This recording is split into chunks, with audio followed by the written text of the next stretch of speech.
Bien, ¿ustedes?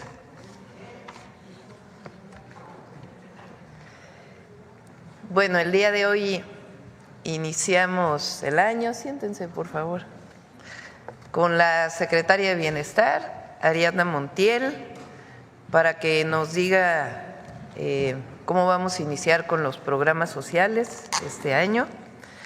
Ya el pasado mañana vamos a hacer la primera entrega de tarjetas del bienestar para la pensión de las mujeres. Está también con nosotros Adelfo Regino,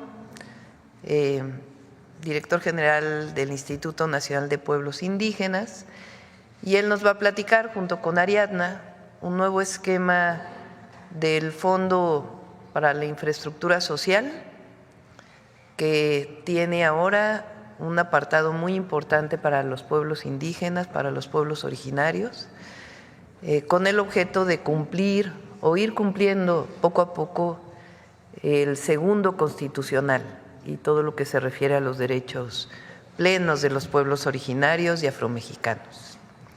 Y después está con nosotros el doctor Alejandro Schwartz, director general del IMSS Bienestar, la doctora Armida Zúñiga, que es titular de la Comisión Federal para la Protección contra Riesgos Sanitarios, COFEPRIS, y la teniente Juana Peñalosa, que es química analista de precursores en campo de la Secretaría de Marina. Ellos nos van a explicar por qué no es creíble el reportaje del New York Times, con bases científicas. Y vamos a cerrar el día de hoy, jueves 2 de enero, con Noemí, con Mujeres en la Historia. Así que mucha información el día de hoy. Ariadna, por favor.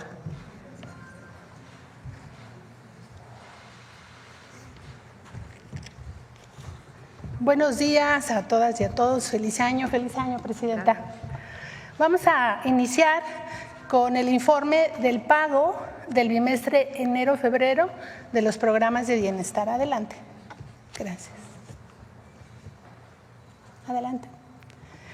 En el caso de los adultos mayores, 12.400.000 personas van a recibir su pensión bimestral. En este año la inversión social para todo el 2025 son 484.000 millones de pesos. Adelante. En el caso de las personas con discapacidad, se va a entregar la pensión a 1.395.040 beneficiarios derechohabientes de esta pensión. Recordemos que al ser ya un derecho constitucional, son derechohabientes. Y este año tenemos una inversión de 29.000 millones de pesos para este programa. Adelante. En el caso del programa de madres trabajadoras, vamos a entregar este apoyo, este sí es un apoyo, a 325.171 madres trabajadoras que tienen a sus niños en edad de educación inicial. La inversión es de 3.185 millones de pesos. Adelante. En suma, esta dispersión que corresponde a enero-febrero, vamos a entregar sus apoyos a 14.5 millones de derechohabientes y beneficiarios de estos programas. Los demás programas se van a ir entregando en los siguientes meses y seguramente aquí se va a informar. Para estos programas tenemos una inversión de 544.600 millones de pesos para este 2025. Adelante. Y el día de hoy inicia, este es el calendario, y el día de hoy, 2 de enero, inicia la dispersión del pago. Como ustedes ya saben, se paga en el orden de la letra del primer apellido de los derechohabientes y las derechohabientes. Iniciamos el día de hoy con la letra A, de tal manera que iniciamos hoy mismo esta dispersión y concluye el día 22 de enero. Le damos las gracias a la Secretaría de Hacienda porque hace posible que estos programas lleguen en el tiempo que deben de llegar. Esto es respecto a los pagos de adulto mayor, discapacidad, madres trabajadoras. Adelante. Y bueno, también el día de hoy la presidenta nos pidió dar el informe de la pensión Mujeres Bienestar, que como ella ya lo informó, vamos a iniciar las entregas el día de mañana en el Estado de México. Adelante.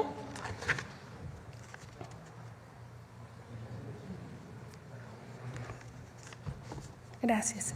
Son 964,556 mujeres que van a recibir su apoyo, casi 1 millón de mujeres va a recibir ya esta tarjeta para recibir bimestralmente 3,000 pesos, como se ha informado respecto a esta pensión. Y la entrega de tarjetas, quien se registró en octubre la va a recibir en enero y quien se registró en noviembre la va a recibir en el mes de febrero. Y los posteriores bimestres también se va a abrir el registro, porque nos preguntan, yo hoy cumplí los 63 años, ¿en dónde me registro cuándo? Se va a abrir el registro en el mes de febrero, abril, junio, agosto, octubre y diciembre, cuando se registran también los adultos mayores de la pensión universal. Y pues la presidenta nos pidió para arrancar este año que el día de hoy también entregáramos aquí algunas tarjetas. Invitamos a mujeres del Estado de México y la Ciudad de México a participar para que la presidenta arranque la entrega de estas tarjetas. Buenos días. ¿Es cuánto, presidenta? ¿Dónde pueden recoger sus tarjetas todas las mujeres? Gracias. A partir del día de mañana les vamos a enviar un mensaje de texto al número de teléfono que nos dejaron en su registro. Hay que estar atentas a ese mensaje y dirá día, hora y lugar donde deberán recibir esta tarjeta. Si alguien en 8 días no le ha llegado este mensaje, puede llamar a la línea de bienestar, que también les puede auxiliar en donde pueden pasar a recibir su tarjeta. Pero también en la página de la Secretaría de Bienestar se va a colocar el buscador para que a través de su CURP sepan día, hora y lugar de la recepción de la tarjeta. Una vez recibida esta tarjeta, posterior 15 días pasará a realizarse el depósito. Primero tenemos que garantizar que se entregue para manejar los recursos con toda transparencia y honestidad. ¿Tienes la entrega ya? ¿De una vez? Hazle ahí los nombres. ¿Tú? Sí. Sí. Ay, espera. María Antonieta. María Antonieta Beltrán Ayala. Vente. Es que es el de las nuevas tarjetas.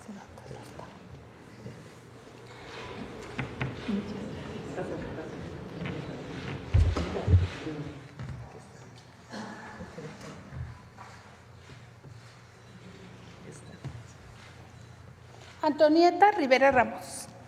Licenciada, muchas gracias. Felicidades. Venga, quédese aquí para que nos tomemos fotos. Sí.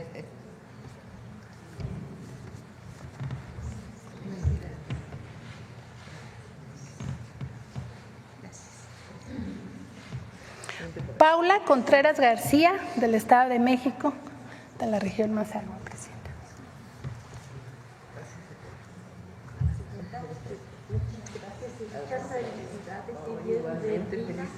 Muchas gracias.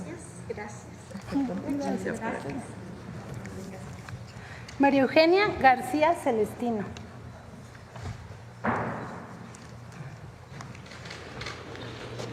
María Eugenia, ¿te ves bien jovencita? Sí.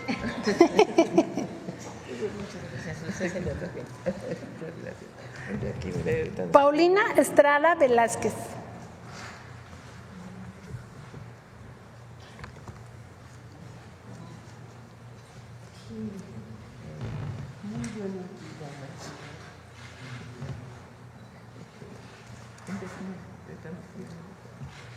Buenos días, compañera. María Félix Belmont Sánchez. María Félix. Es.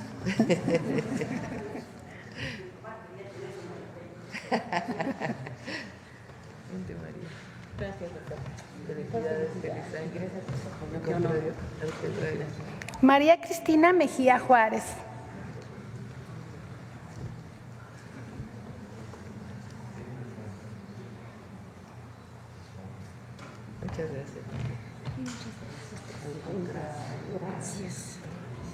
Gracias. Minerva Hernández Hernández. Minerva. Doctora, me da mucho gusto. Igual.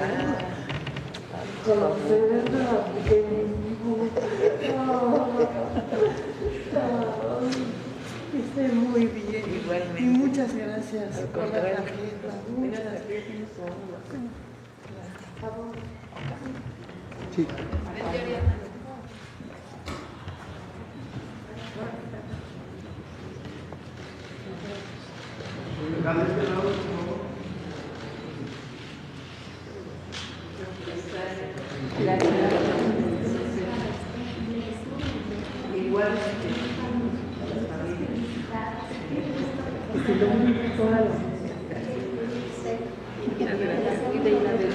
Yo les deseo lo mejorcísimo.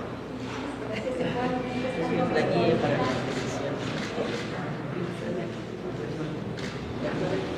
Gracias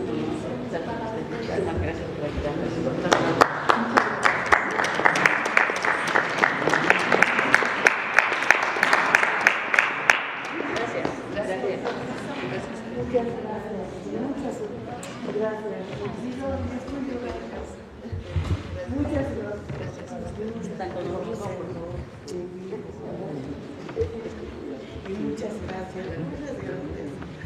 Gracias. Adelfo.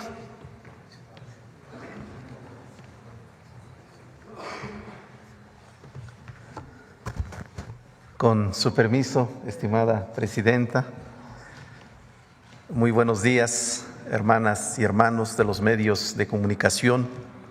Feliz año 2025 y también felicidades a nuestras hermanas que acaban de recibir su tarjeta. Muchas felicidades a ustedes. Y queremos presentarles esta información, como lo ha anunciado nuestra presidenta, ya que desde el día 1 de octubre, fecha en que tomó posesión y cuando recibió el bastón de mando de parte de las mujeres indígenas de nuestro país, pues ella nos encomendó trabajar para hacer realidad, para implementar la reforma constitucional sobre los derechos de los pueblos indígenas y afromexicanos. Esta implementación tiene 6 componentes, como ya lo hemos anunciado. El primero de ellos es la traducción de esta reforma a las diversas lenguas indígenas de nuestro país, como se ha presentado el día 10 de diciembre del año pasado, en el que esta reforma ya se ha empezado a traducir en varias de las lenguas indígenas de México. Un segundo componente es la elaboración de la Ley General de Derechos de los Pueblos Indígenas y Afromexicanos, que también ya está en proceso. Se ha creado un comité técnico para que nos ayude a elaborar esta propuesta de iniciativa de ley, y también tenemos previsto en el mes de febrero hacer una consulta nacional. También se está trabajando en la armonización de las leyes secundarias del ámbito federal, porque pues es importante que sepamos que se trata de una reforma de Estado y se tiene que revisar todo el conjunto del ordenamiento jurídico mexicano. Un cuarto componente es la armonización en las constituciones y leyes de las entidades federativas. Se ha dado un primer paso en el estado de Michoacán y estamos seguros que los demás gobiernos pues harán lo propio en sus marcos constitucionales estatales. También está las reformas al marco institucional y las disposiciones administrativas tanto en los ámbitos federal, estatal y municipal. En esto, pues nosotros queremos pedir a las entidades y dependencias del Gobierno de México para que vayan revisando su marco institucional, su marco normativo, sus reglas de operación, sus programas y proyectos en la materia. Y finalmente, que es el tema que nos ocupa el día de hoy, es la asignación de presupuesto directo a pueblos y comunidades indígenas y afromexicanas. Como lo ha dicho nuestra presidenta, esto tiene ahora una base constitucional, pues como ustedes saben, ahora se ha reconocido en nuestra Constitución a los pueblos y comunidades indígenas como sujetos de derecho público con personalidad jurídica y patrimonio propio. Y justamente cuando se habla del patrimonio tenemos que tocar el tema de los recursos, y por eso en el apartado B de este artículo 2 de la Constitución mexicana se establece la obligación del Estado de determinar mediante normas y criterios compensatorios, equitativos, justos y proporcionales las asignaciones presupuestales para los pueblos y comunidades indígenas que serán administrados directamente por estos. Y se establece en el apartado B que la Cámara de Diputados del Congreso de la Unión, las legislaturas de las entidades federativas y los ayuntamientos en el ámbito de sus respectivas competencias deberán establecer las partidas específicas en los presupuestos de egresos que aprueben, así como las formas y procedimientos para que los pueblos y comunidades indígenas las administren y ejerzan conforme a las leyes en la materia. Es con base en esta nueva norma constitucional como se ha definido una doble estrategia. Por un lado, la revisión del anexo transversal 10 del presupuesto de egresos de la Federación, que tiene que ver con el desarrollo integral de nuestros pueblos y de nuestras comunidades. Y un segundo componente tiene que ver con la asignación de recursos mediante el Fondo de Aportaciones a la Infraestructura Social. Estos son los dos componentes que pues hoy estamos presentando ante ustedes. En el caso del anexo transversal 10, con el apoyo y con el trabajo de la Secretaría de Hacienda y Crédito Público se ha hecho una revisión al marco metodológico de este anexo transversal, que tiene como destinatario al desarrollo integral de nuestros pueblos y comunidades indígenas y afromexicanas, y hemos pasado de 48 programas que se tenía en el año 2024 a 55 programas en este año 2025. Estamos hablando de que el monto que tendrá este anexo transversal es de 221,032.86 millones de pesos. Hay un incremento de 67,000 millones de pesos con relación a los recursos ejercidos en este anexo transversal en el año pasado. Y estamos hablando de que se incrementan 12 programas presupuestarios. Esto es muy importante. El primero de ellos tiene que ver con el desarrollo, aplicación de programas educativos e investigación en materia agroalimentaria. En segundo término, la reconstrucción y conservación de carreteras, las provisiones para el desarrollo de trenes de pasajeros y de carga, provisiones para el desarrollo, modernización y rehabilitación de infraestructura de comunicaciones y transportes. También está el programa de producción y distribución de libros y materiales educativos. En sexto término, servicios de educación superior y posgrado, expansión de educación inicial.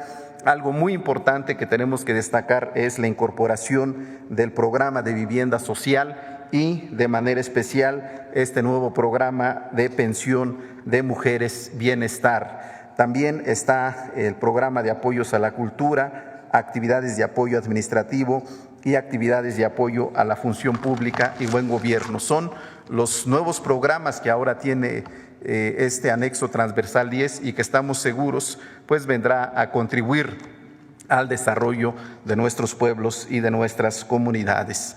En cuanto a los porcentajes de este nuevo anexo transversal 10, estamos hablando de que el 36% corresponden a los subsidios de programas para el bienestar, 25% a programas de infraestructura, 13% a educación pública, 7% a agricultura y desarrollo rural, 6.4% aportaciones federales para entidades federativas y municipios, 6.3% a entidades no sectorizadas, donde está el presupuesto del Instituto Nacional de los Pueblos Indígenas, y 5% a otros programas del Gobierno de la República. En cuanto a los cambios normativos de este anexo transversal 10, debemos destacar que pues se reconoce por primera vez al pueblo afromexicano como sujeto de atención.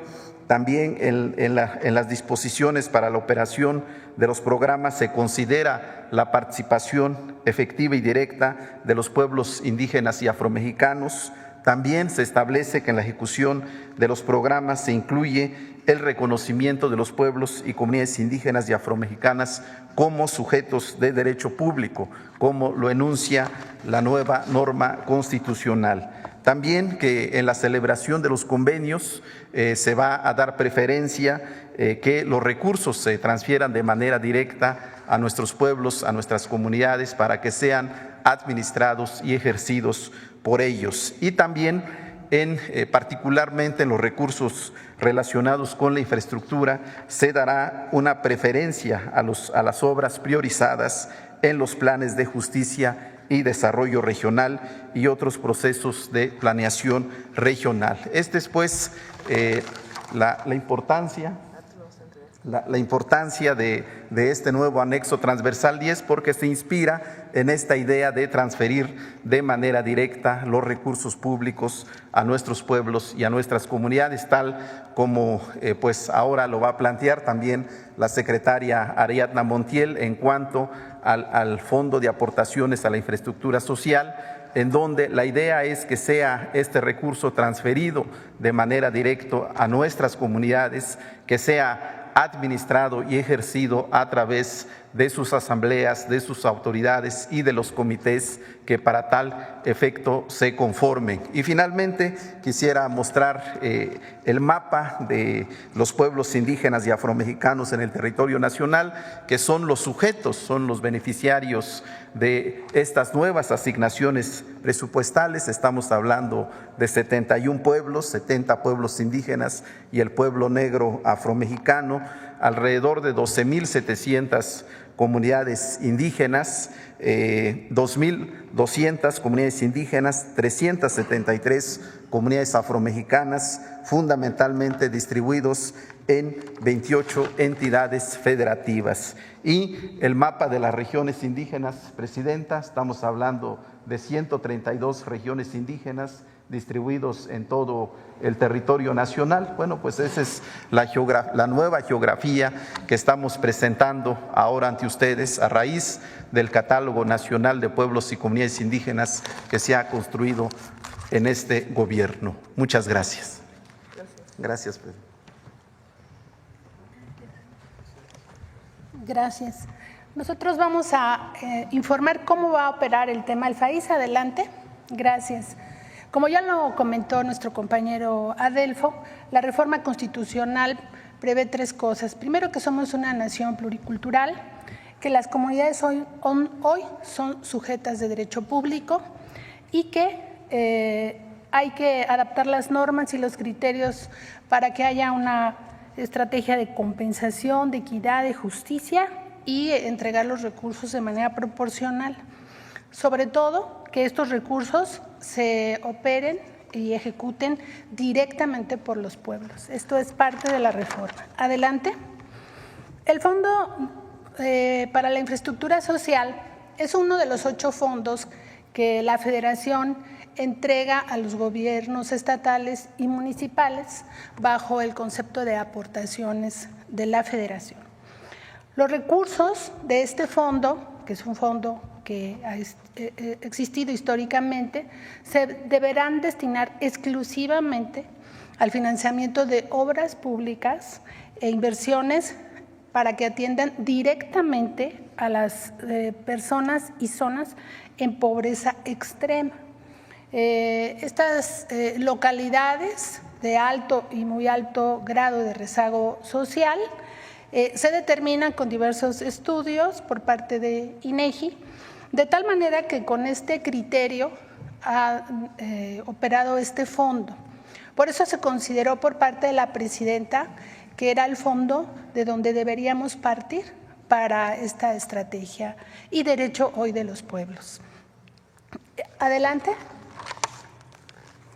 El fondo tiene distintos rubros a los que deberá destinarse: agua potable, alcantarillado, drenaje y letrinas, urbanización, electrificación rural y de colonias pobres, infraestructura básica del sector educativo, también del sector salud y mejoramiento de la vivienda. Adelante.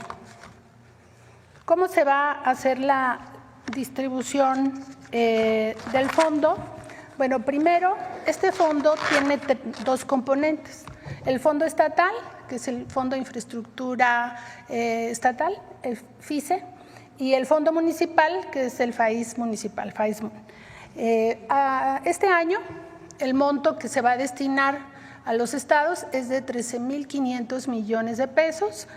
A los municipios se les entregarán 97.869 millones de pesos y se crea el componente indígena por primera vez, 12.374 millones de pesos.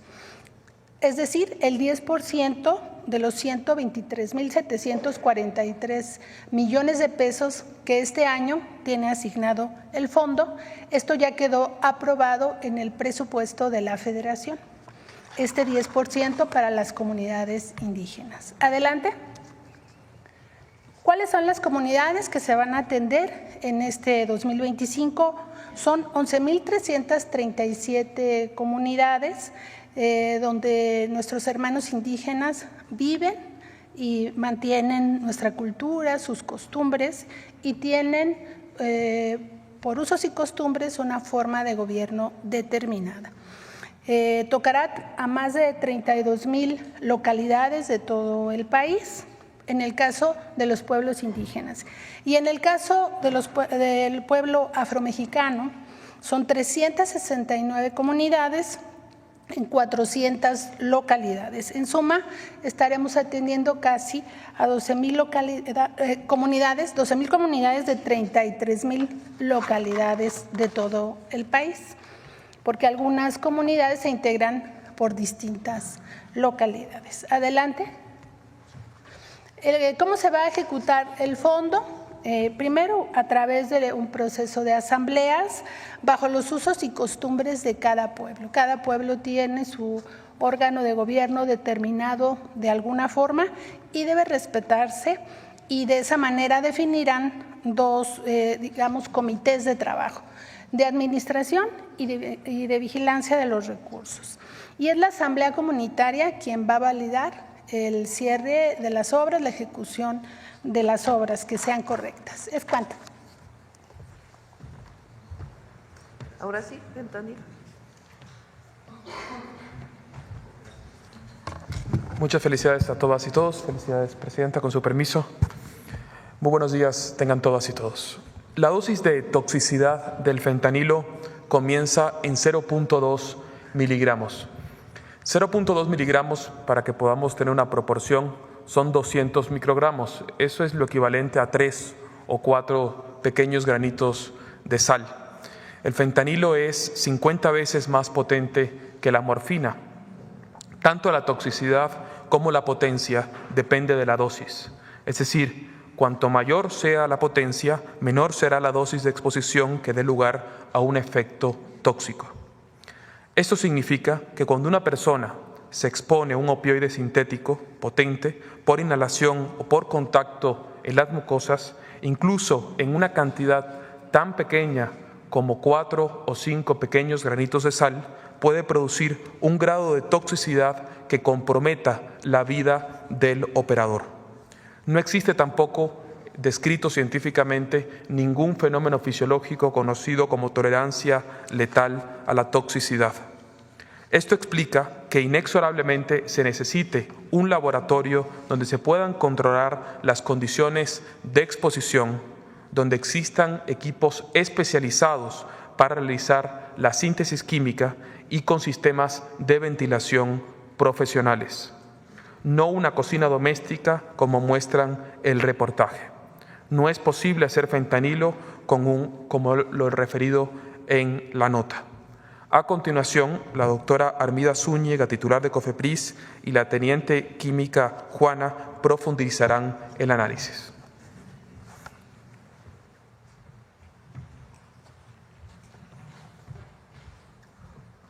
Con su permiso, Presidenta, buenos días a todos y a todas, feliz año. Efectivamente, en consonancia a lo que ya comentó el doctor Esbarch, en México contamos con una regulación sanitaria sobre el fentanilo y diversos opioides. Tenemos una clasificación legal de los opioides como el fentanilo, se encuentran clasificados como estupefacientes en la Ley General de Salud. Son regulados también por la Ley Federal del Control de Precursores Químicos, que establece los mecanismos para controlar el proceso de los precursores químicos, los productos químicos esenciales e incluso las máquinas con las que se elaboran y encapsulan estas sustancias. Se tiene un control del suministro en toda la cadena, desde la producción, transportación, venta, almacenamiento y demás. Y estas y otras actividades sin autorización sanitaria constituyen delitos contra la salud, están tipificados como delitos contra la salud en nuestro marco legal y regulatorio. Se han hecho avances considerables en el marco regulatorio a fin de tener un mayor control y vigilancia de estos compuestos. Algunos ejemplos son que en el 2023 se realizó una reforma a la Ley de Precursores para actualizar las penas relacionadas con el desvío de precursores químicos para la producción de drogas sintéticas como el fentanilo. Otro avance que hemos tenido es un sistema que es una plataforma que se denomina SISUS, Sistema Integral de Sustancias, que fue creado en la COFEPRIS con el apoyo de la Secretaría de Marina para realizar trámites administrativos relacionados con actividades reguladas que involucren estas sustancias o incluso las máquinas para elaborar tabletas.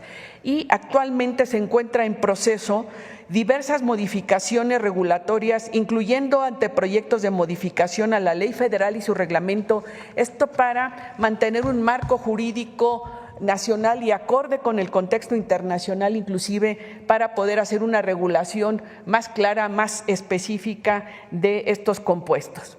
Se diseñó una estrategia en conjunto entre la Secretaría de Salud a través de la COFEPRIS en conjunto con la Secretaría de Marina para la creación de una comisión para la trazabilidad de estas sustancias químicas, es decir, conocer cómo se van distribuyendo desde que ingresan a nuestro país hasta su destino final en el ámbito ilícito y también en el ámbito de lo ilícito.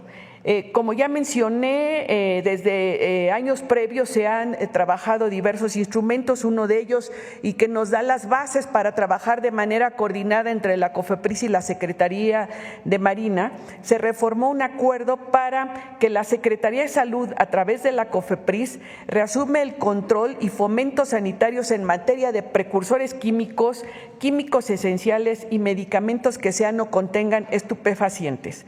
Así también en mayo del 2023 se reformó la Ley Federal para el Control de Precursores Químicos, Productos Químicos Esenciales y Máquinas para elaborar cápsulas, y de manera muy importante debo mencionar que recientemente en diciembre del 2024 se reformó el artículo 19 de la Constitución Política de los Estados Unidos Mexicanos en materia de prisión preventiva oficiosa, incluyendo el delito de fabricación, comercialización, transportación, importación y exportación de drogas sintéticas como el fentanilo.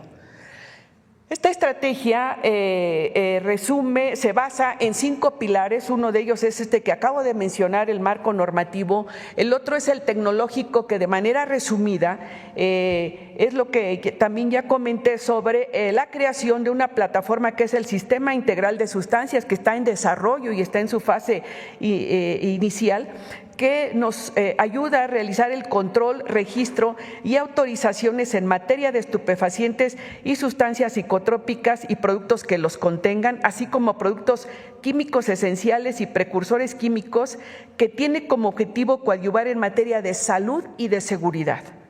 Actualmente esta plataforma, el SISUS, cuenta con un registro de 201 personas morales, 348 establecimientos, 198 representantes legales y 189 responsables sanitarios. Y a partir de febrero del presente año, esta plataforma estará disponible también para la industria regulada. El tercer pilar de esta estrategia es lo referente a las acciones operativas, a través de las cuales la Unidad de Inteligencia Naval de la Secretaría de Marina, en coordinación con la COFEPRIS, han realizan visitas de verificación a establecimientos que distribuyen o almacenan este tipo de productos, y a la fecha se han realizado 473 visitas de verificación.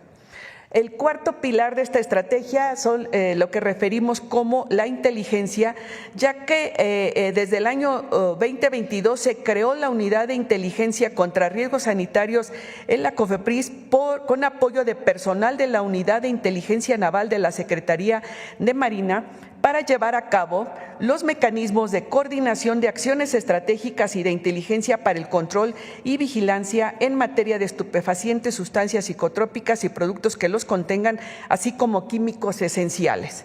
El quinto pilar es lo relativo a la investigación, y en este sentido se realizan diversas estrategias apoyadas en la Unidad de Inteligencia Naval de la Secretaría de Marina, y una de estas acciones que se han realizado es la certificación del Laboratorio de Farmacología y Toxicología del Centro de Estudios Navales de Ciencias de la Salud de la Secretaría de Marina por parte de la COFEPRIS.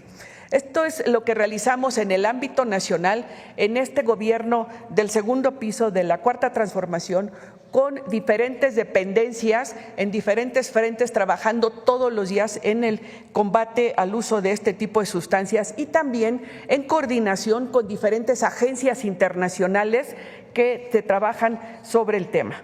La siguiente, por favor. Esta es.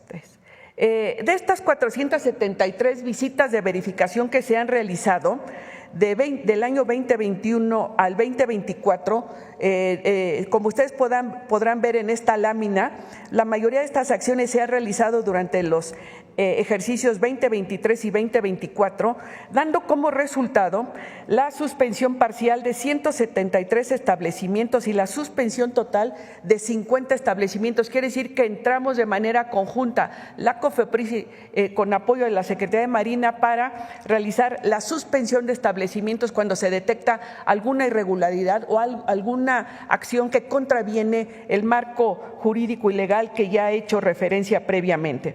Se han clausurado de manera definitiva 2 establecimientos y se han multado a 41 de ellos. El monto de estos aseguramientos y sanciones a estos establecimientos es de más de 1.600 millones de pesos. Así también nos coordinamos con otras dependencias para realizar la detención de algunas personas. Siguiente, por favor.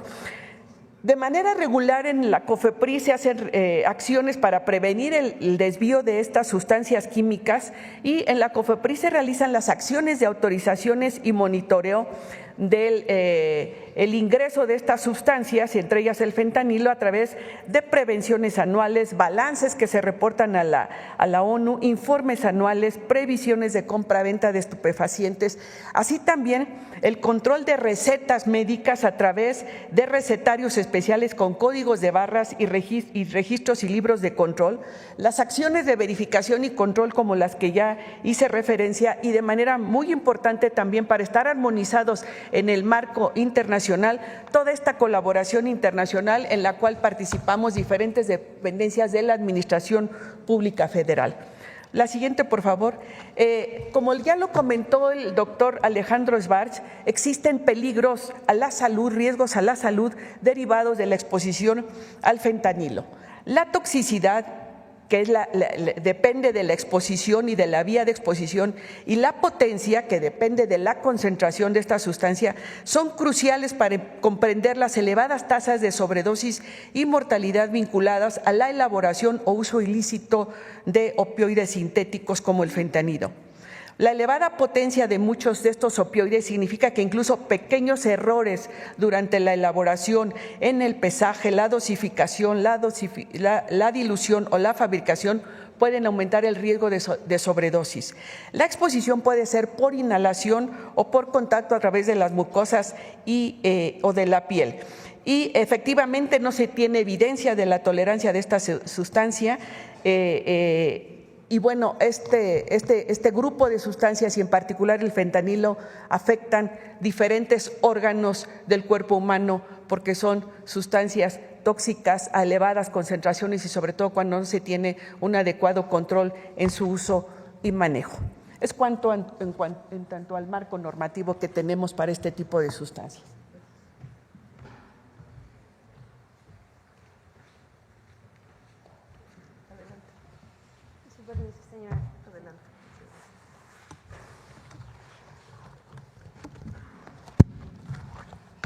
Muy buenos días. El pasado 29 de diciembre del presente año, el medio informativo The New York Times publicó un artículo denominado "Así es un laboratorio de fentanilo del cártel de Sinaloa", donde asegura que 2 de sus reporteras, en conjunto con una fotógrafa, atestiguaron el peligroso proceso de producción de fentanilo en un laboratorio secreto ubicado en el centro de Culiacán, realizado por 2 integrantes del grupo delictivo. Anexo a la nota se encuentran 2 videos cortos sin audio y 4 fotografías relacionadas con el supuesto proceso de síntesis de fentanilo. En el primer video, un video de 10 segundos sin sonido, se observa a 2 hombres no identificados manipulando 2 ollas con un líquido blanco hirviente en una estufa sobre la cual se observa un pequeño extractor de vapores.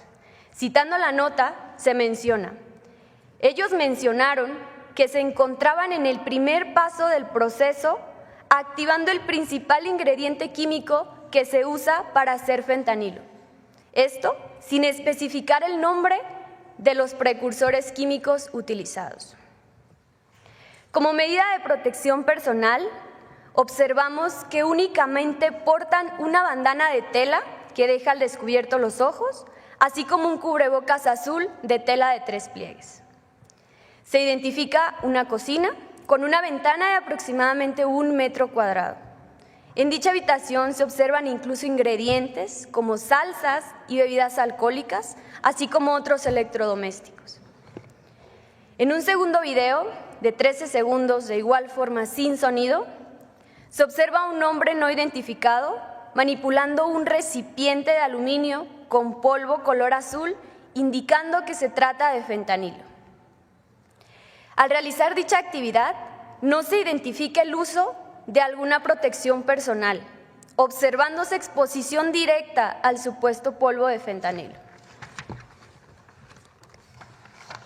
En la primera imagen se observa polvo blanco sobre una mesa circular cercana a una fuente de luz, que según el medio informativo se trata de fentanilo terminado.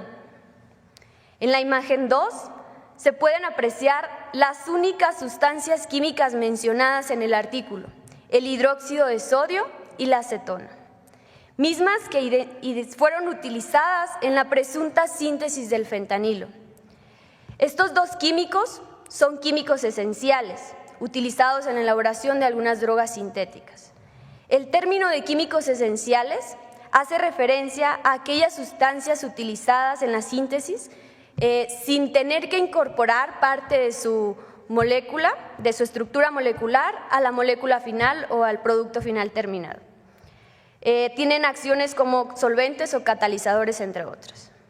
En la imagen 3 se observa a un hombre no identificado incorporando tinta azul al supuesto producto terminado de fentanilo, esta vez utilizando guantes de látex.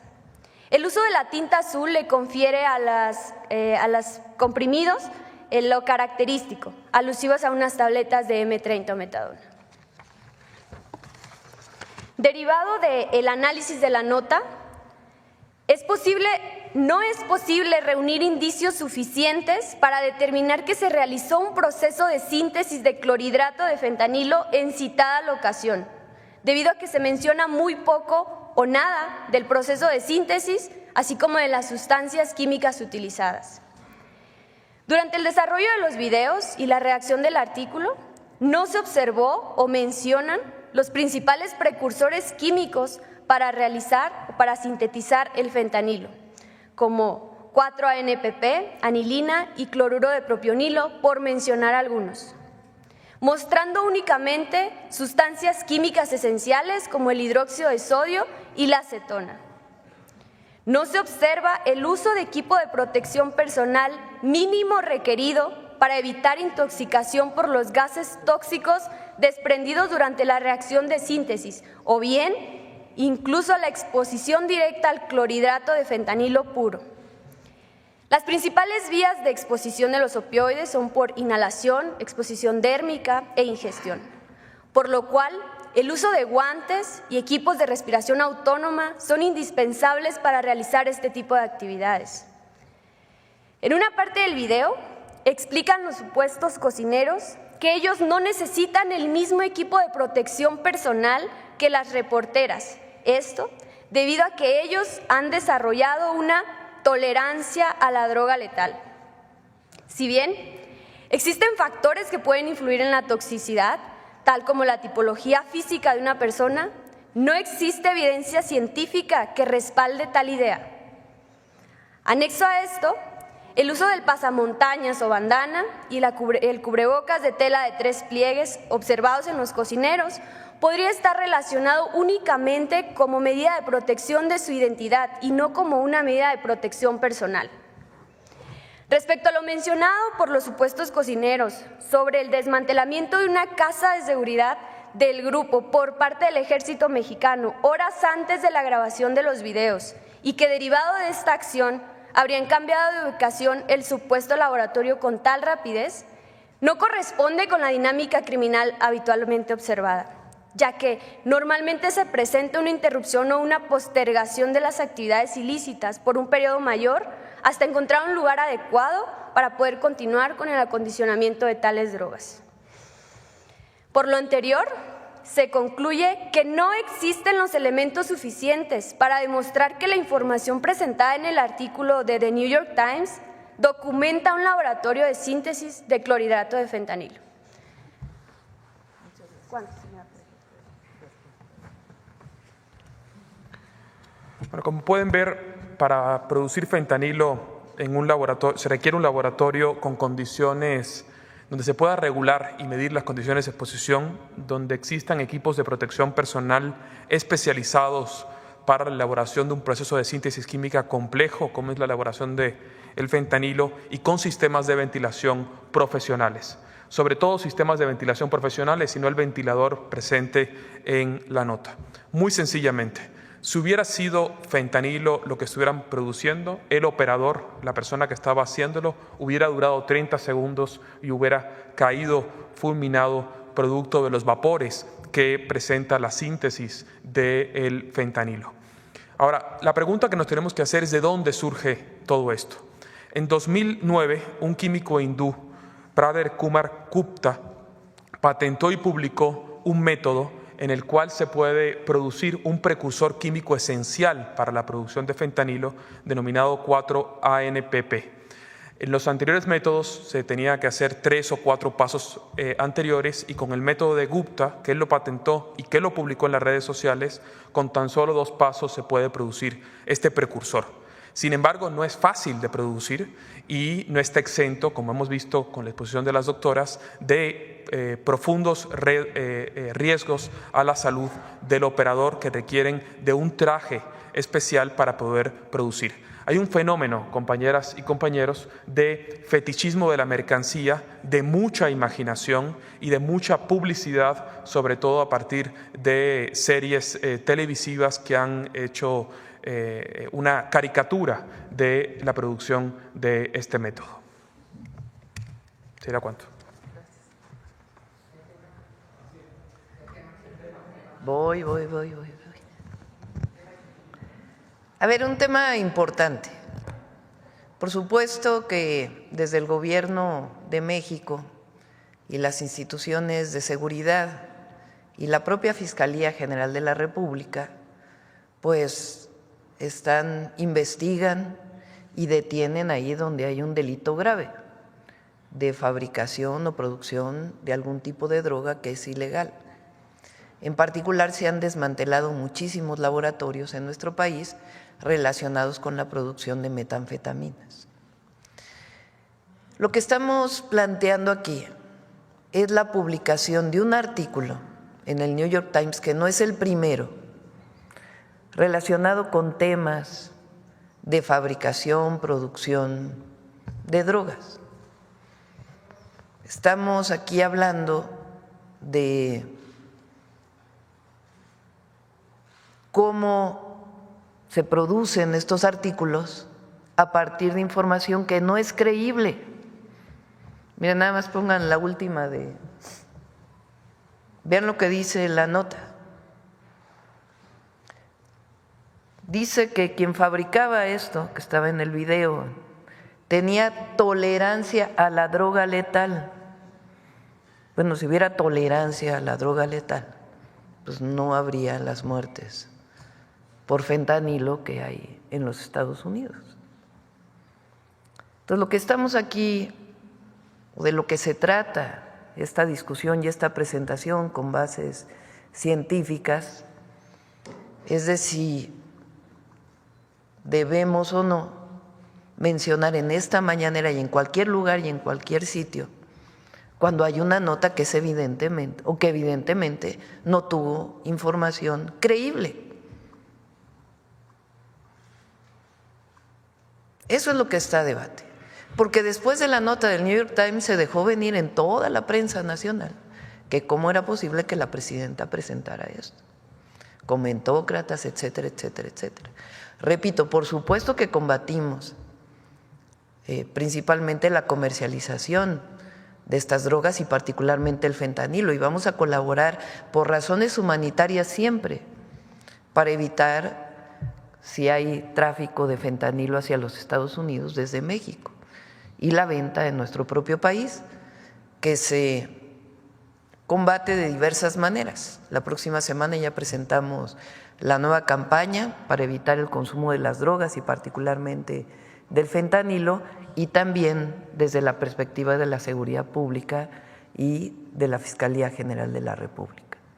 Pero aquí estamos defendiendo el derecho a la información y si es factible o no que un medio que no sea mexicano o no publique notas que no son creíbles desde la perspectiva científica, como se ha mencionado aquí. Entonces, ese es el tema que nosotros estamos planteando, repito, porque este medio fue el que planteó en su momento, entre otros, que si había habido en el 2006, en la campaña de el entonces candidato Andrés Manuel López Obrador, un financiamiento ilícito, que si químicos estaban siendo cooptados, estudiantes, para producción de drogas más letales, cuando en realidad todos sabemos que la producción de fentanilo y de los opioides viene de las propias farmacéuticas. La próxima semana iniciamos esta miniserie en la mañanera de cómo es que viene la adicción a los opioides, en particular en los Estados Unidos, y cómo fue que inició esta producción. Entonces, es importante que se conozca, se diga y que haya información veraz. Los medios de comunicación, cualquiera que éste sea, tiene la obligación de dar información veraz. Adelante, ahora sí. Sobre el tema, a ver, acá. Buenos días, presidenta. Buenos días. Hans Salazar, de Noticiero en Redes. Antes que nada, feliz año. Gracias. Feliz años a todas y todos los presentes, a mis compañeros, compañeras. Esta narrativa de la que se está mencionando, el New York Times, que es un periódico o es un medio de comunicación que no es la primera vez que sirve a ciertas narrativas, hay que ponerlo en claro. Narrativas que favorecen a gobiernos, al gobierno estadounidense, y hay incluso estadística y hay análisis al respecto a partir de todo esto que se está generando, donde generan todo esta difusión de, yo no diría un trabajo periodístico, sino un trabajo de golpismo, así tal cual. Incluso hay ya varios trabajos periodísticos que están cuestionando este tipo de cosas, y sin embargo, como usted ha dicho, hay medios de comunicación muy concretos, hay periodistas muy concretos, bueno, que no viene al caso hacer una lista aquí, sabemos cuáles son, que alimentan esta narrativa de que no se está haciendo nada, de que este tipo de escenas que al final de cuentas incluso llegan a esta barbaridad, efectivamente, de que pues quien cocina esto se vuelve inmune a gases tóxicos o a cosas tóxicas como estas. La pregunta sería, presidente, en este contexto y ya próximo a la toma de posesión del presidente estadounidense Donald Trump, ¿Cuál es su percepción de todo este contexto, de todo esto? Porque alimenta también en consecuencia, y eso se ha visto mucho en las redes por parte de esto, y por parte de granjas de bots, y por parte de todo esto que se alimenta en las redes también para crear esta sensación de que ahora sí viene incluso una invasión, ahora sí viene, y qué bueno que va a haber esto, y que con la declaración de que haría eventualmente, porque lo anunció así Donald Trump, el tema de etiquetar terroristas a los cárteles, etcétera, pudiera llegar a haber incluso un bombardeo, así lo han dicho, un asunto de entrar grupos de élite. ¿Qué respondería ante este concreto, Presidenta? Y si usted ve la misma narrativa que se está generando en torno a este momento previo a la toma de posesión, que por cierto también quisiera preguntarle de una vez, también en esto, próximo a la toma de posesión de Donald Trump, la presidenta Xiomara Castro, que ha salido, la presidenta de Honduras, ha salido a decir que si se ordenan deportaciones masivas como lo ha anunciado Donald Trump, sacaría de su país las bases militares de Estados Unidos, cambiando la política de pues que se ha tenido. También es presidenta. Quisiera preguntarle su opinión al respecto. Gracias. Primero, decir que estamos combatiendo y vamos a seguir combatiendo el acercamiento de los jóvenes a las drogas, particularmente esta droga tan letal como el fentanilo. Segundo, decir que estamos trabajando recientemente, se incautaron casi 500,000 pastillas de fentanilo en Sinaloa, pero nosotros defendemos el derecho a la información. Y lo que no puede haber, y hay que denunciarlo, o sí puede haber porque está habiendo, pero tenemos que denunciar cuando hay una visión ahora de que resulta que el fentanilo se cocina en casas en el centro de Culiacán por personas que salen en un video en el New York Times que no tienen ninguna protección y que se atreven a decir que es que ya desarrollaron mecanismos en donde no les afecta esta droga, o los precursores a la hora de estar desarrollándola. Entonces, lo que estamos defendiendo es el derecho a la información, la veracidad, y denunciando ahí donde no hay información correcta. Segundo, nosotros vamos a colaborar con Estados Unidos, como se está colaborando ahora, por razones humanitarias. Son más de 100,000 o cerca de 100,000 jóvenes o personas que fallecen por sobredosis de fentanilo en los Estados Unidos, cosa que no ocurre en México. Entonces vamos a colaborar para ayudar en todo lo que esté en nuestras manos para esta crisis sanitaria que están teniendo en los Estados Unidos. Y nuestra visión es que no solamente es la detención de quienes se dedican a esto, sino que hay que tomarlo también como un asunto de salud pública. Ahora, en México no aceptamos injerencismo y colaboramos, pero no nos subordinamos. Y así va a ser. Entonces se colabora, se trabaja en información conjunta, pero en México nos hacemos cargo las y los mexicanos, porque las formas de injerencismo, primero, somos un país libre, independiente y soberano, y segundo, no siempre dejan buenas cosas. Bueno, nunca dejan buenas cosas cuando hay injerencismo. Entonces vamos a colaborar, vamos a participar, se requiere compartir información y que en México se trabaje con las agencias, con la Fiscalía en México y en Estados Unidos con sus instituciones. A ver, ¿ustedes creen que en Estados Unidos no se fabrica fentanilo? Bueno, es una pregunta. ¿Dónde están los cárteles de la droga en Estados Unidos que distribuyen el fentanilo en las ciudades de Estados Unidos. ¿Dónde va el dinero de la venta de ese fentanilo? En Estados Unidos.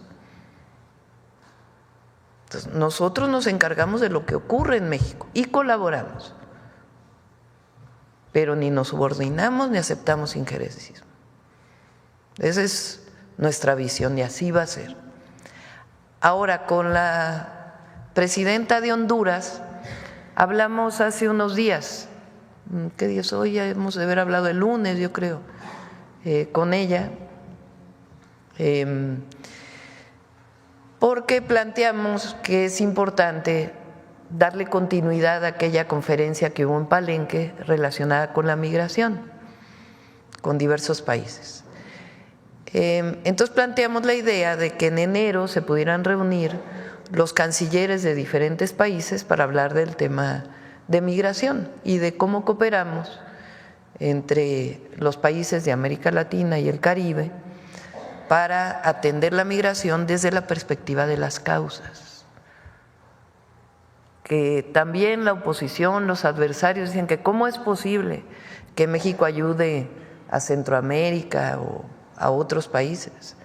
Siempre va a ser nuestra visión que en la medida de lo posible también apoyamos a quien lo requiere. Que esa es la política exterior de México y la vamos a defender y además es parte del humanismo que nosotros defendemos. Entonces estamos trabajando en ello y ya lo informaremos en su momento. Por cierto, Presidenta, gobernadores y gobernadoras de la Cuarta Transformación del movimiento, así que han llegado a sus cargos respectivos, la han respaldado en el desplegado. ¿Ha hablado con ellos? ¿Viene alguna reunión al respecto en el tema migratorio del respaldo a las políticas del gobierno federal? También sería mi pregunta. La secretaria de Gobernación ha estado reuniéndose con algunos gobernadores o hablando a distancia, en conferencias a distancia, para atender el fenómeno migratorio y particularmente en caso de que hubiera deportaciones. Ahora, y esto es importante, yo pienso que va a haber buena relación con el presidente Trump y vamos a hacer lo que esté en nuestras manos para tener esa buena relación en todos los temas.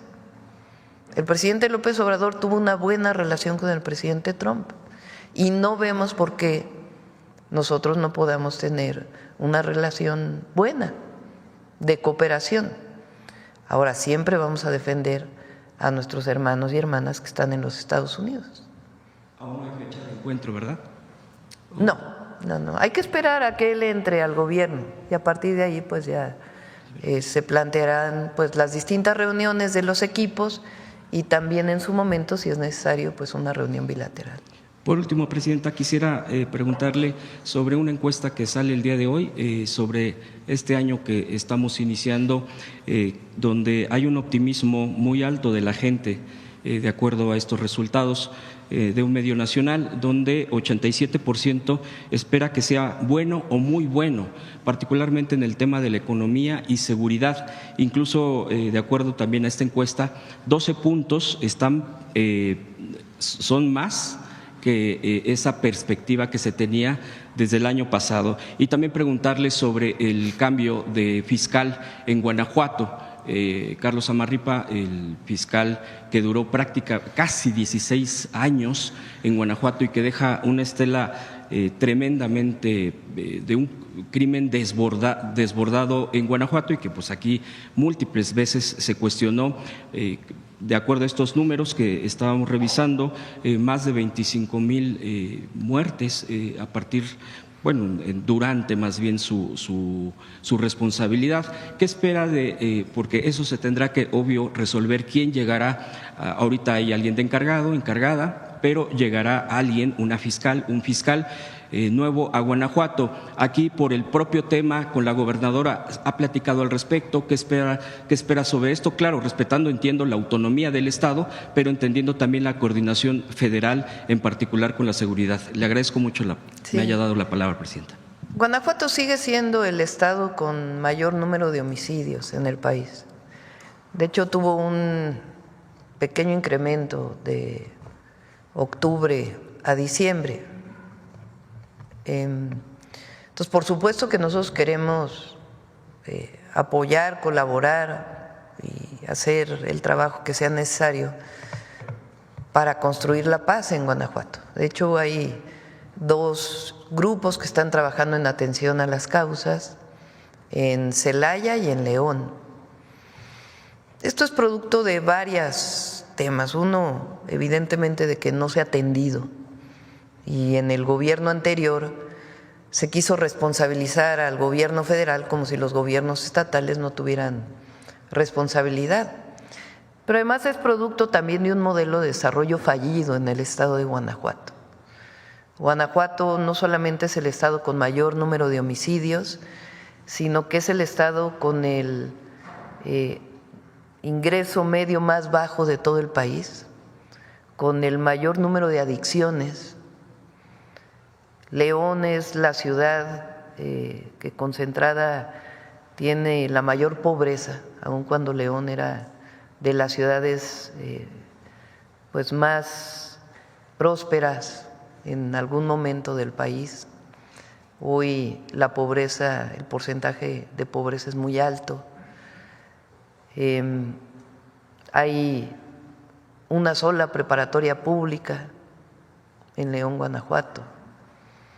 Entonces, se tiene que atender desde distintas perspectivas, sí, desde la Fiscalía, la Secretaría de Seguridad del Estado y la coordinación con las fuerzas federales y la Secretaría de Seguridad y Protección Ciudadana del Gobierno de México, pero también atendiendo de fondo un modelo de desarrollo que llevó a la violencia y a la pobreza y a la desigualdad. Entonces, desde ahí hay que atenderse.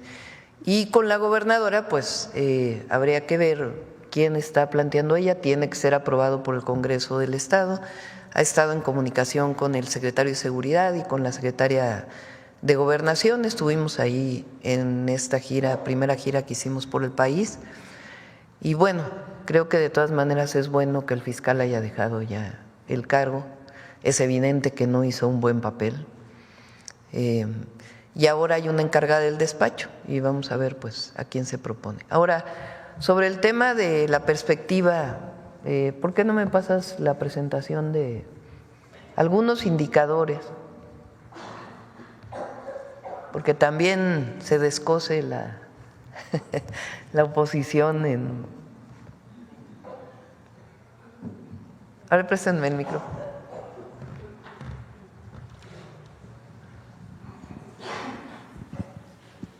A ver si… Algunos indicadores de cómo cerramos el año. A ver. Bueno, esta es la variación del tipo de cambio hasta el último día del presidente Andrés Manuel López Obrador. Adelante. Y este es el dólar hoy, que sí tuvo una depreciación.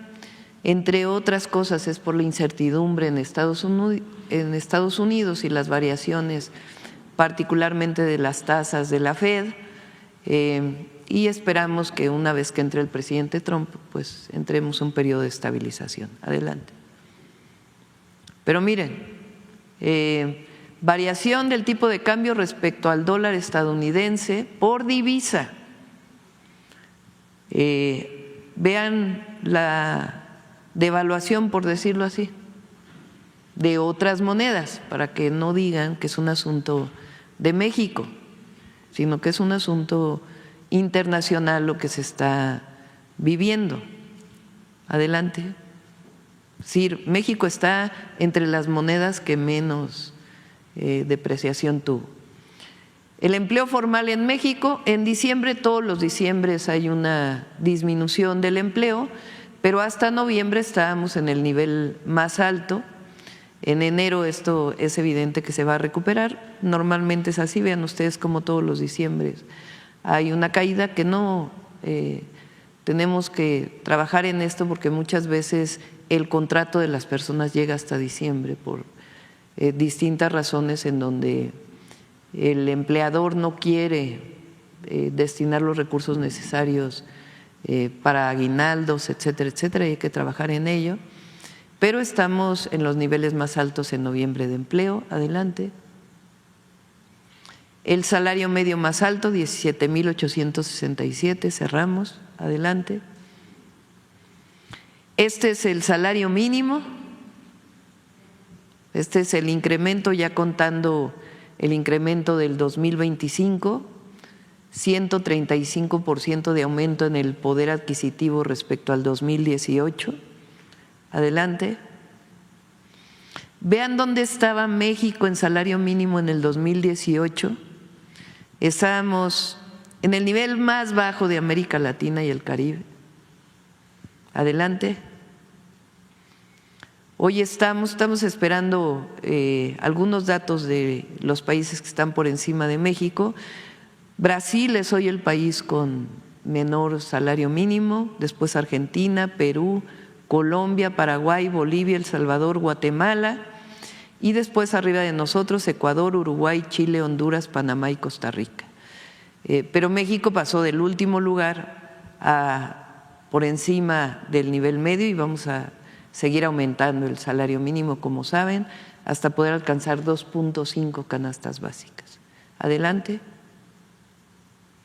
Tasa de desempleo, México está en 2.5, equivalente a Japón, y solamente Corea del Sur, en términos de los países de la OECD, tiene una menor tasa de desempleo, pero vean el desempleo particularmente en España 11.21%, Estados Unidos 4.2%. Adelante. El precio de la mezcla mexicana de exportación, adelante. Precio promedio de la gasolina, mañana viene la Secretaría de Hacienda, vamos a hablar de distintos temas y entre otros a platicar sobre el tema del precio de la gasolina, pero comparado con muchos otros países del mundo, adelante. Y evaluación de los ingresos tributarios, récord histórico, cerramos con el 31 de diciembre, adelante, con más de 400,000 millones de pesos adicionales a los del 2023, adelante. Incremento en puntos porcentuales de la deuda, que también este es un tema que están planteando, de todas maneras estamos por debajo del crecimiento de los otros gobiernos, adelante, del gobierno de Peña particularmente. Esto tiene que ver, entre otras cosas, por el dólar. Deuda pública respecto a otras economías mundiales, aún con esta condición, México está abajo de Corea del Sur, Australia, Alemania, Sudáfrica, Brasil, Reino Unido, Canadá, España, Francia, Estados Unidos, Italia y Japón. Adelante. Inversión extranjera directa récord, 34,313 millones de dólares. Adelante. Y bueno, somos hoy el principal socio comercial de los Estados Unidos. Adelante. Reservas internacionales del Banco de México a niveles récord. La inflación anual en 4.55% en noviembre, está por dar INEGI los datos de cómo cerramos en diciembre. Recientemente sacó un dato, este es el dato del INEGI, adelante. Crecimiento del PIB, si bien es hasta el tercer trimestre en 1.6%, pues estamos por arriba de Corea del Sur, Francia, Bélgica, Italia, Austria y Alemania. Adelante. Y seguimos siendo la 12ª economía del mundo, pasamos de la 15 al 12, estamos por encima de España, de Corea del Sur, de Australia, de Indonesia, Países Bajos, Turquía, Arabia Saudita y Suiza. Algunos de los indicadores para los pesimistas de la oposición.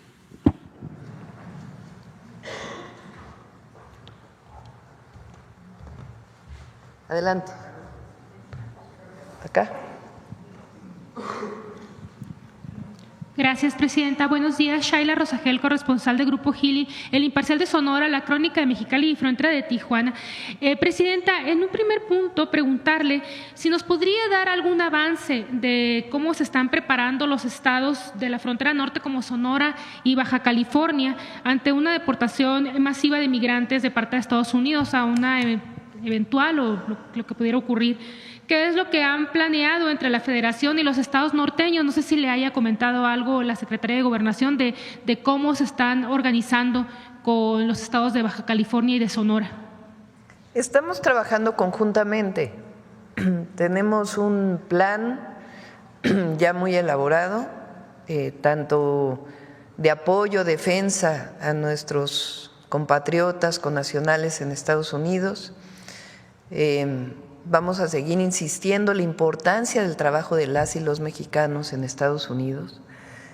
Y en caso de que llegara a haber una deportación, tenemos ya un plan que estamos trabajando con los distintos estados de la frontera, que en su momento también presentaremos.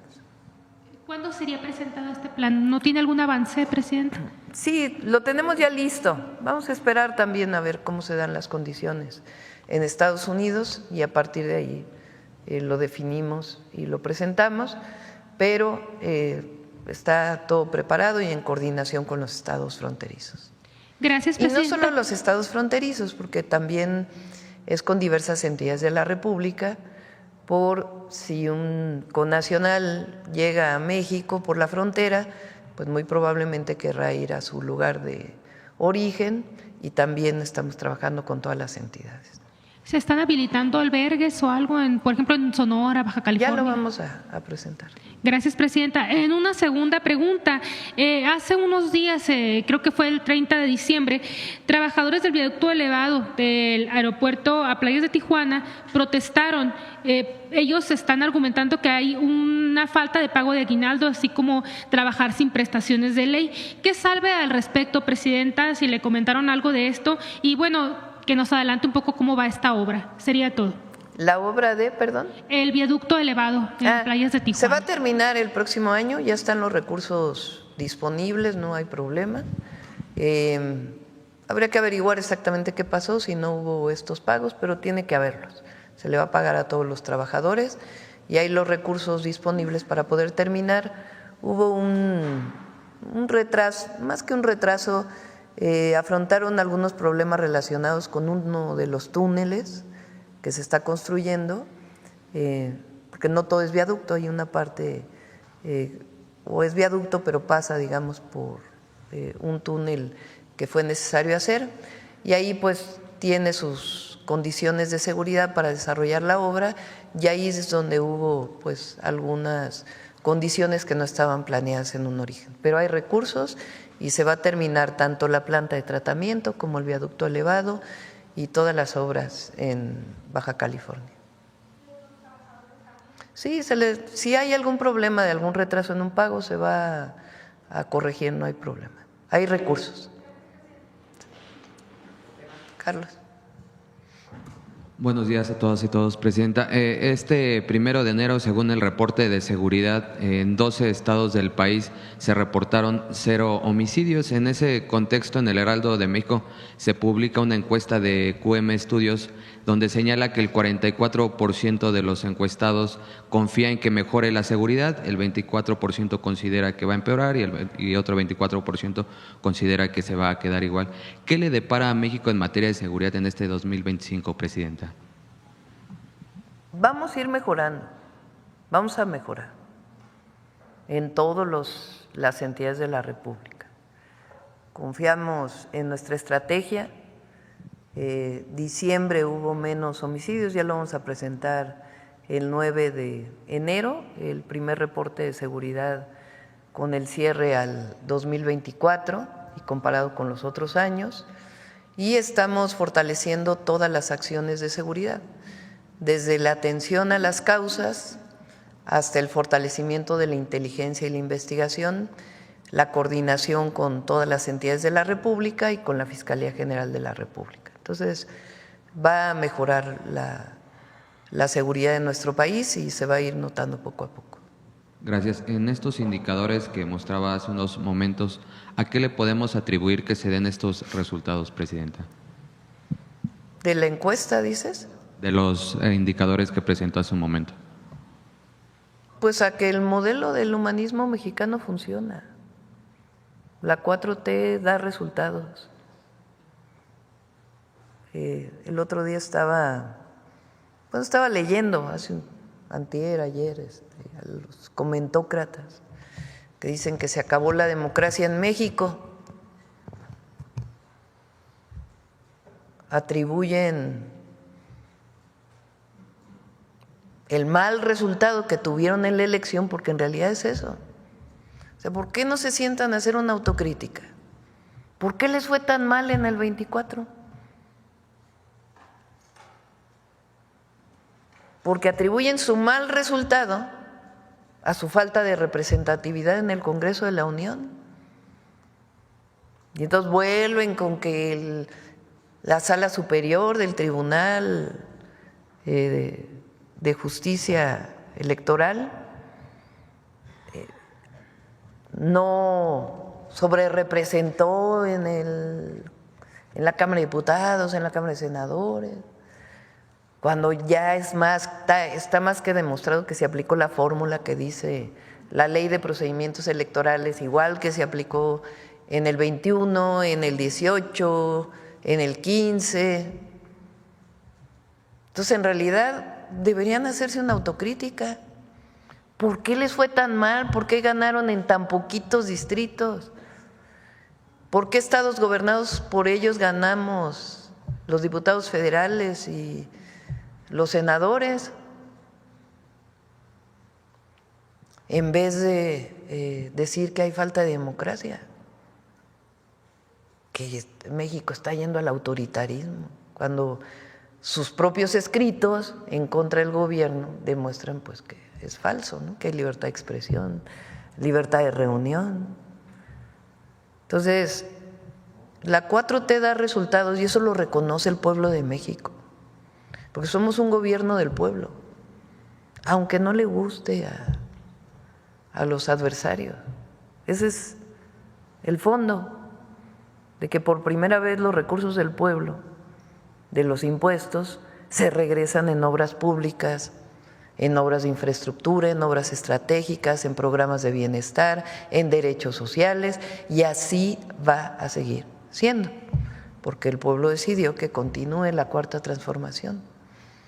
Entonces, siempre nuestra economía está vinculada con otras economías, particularmente la economía de los Estados Unidos. Pero eso, antes decían que lo que le pasara, cualquier cosa que le pasara a Estados Unidos, pues iba a ser 5 veces mayor en México. Decían aquella cosa de, no me acuerdo cómo era el de Carstens, aquel… ¿Resfriado? Ese. Y ahora lo que estamos haciendo es fortaleciendo la economía interna. Y ya en estos primeros 15 días vamos a presentar el Plan México, para que se vea que además de todo lo que hemos hecho hay un plan para los próximos años de fortalecimiento de la economía nacional y de bienestar del pueblo de México. Entonces, el pueblo de México está con el gobierno y el gobierno no va a traicionar al pueblo de México. Por último, no me presenté, Carlos Navarro del Heraldo. Estas mismas voces críticas han señalado que en este esquema de los programas del bienestar ya no va a haber suficiencia presupuestal en un futuro, que ya va a ser insostenible este esquema. ¿Qué responder a esos señalamientos? Pues que es falso. Vamos a llegar a cerca de 1 billón de pesos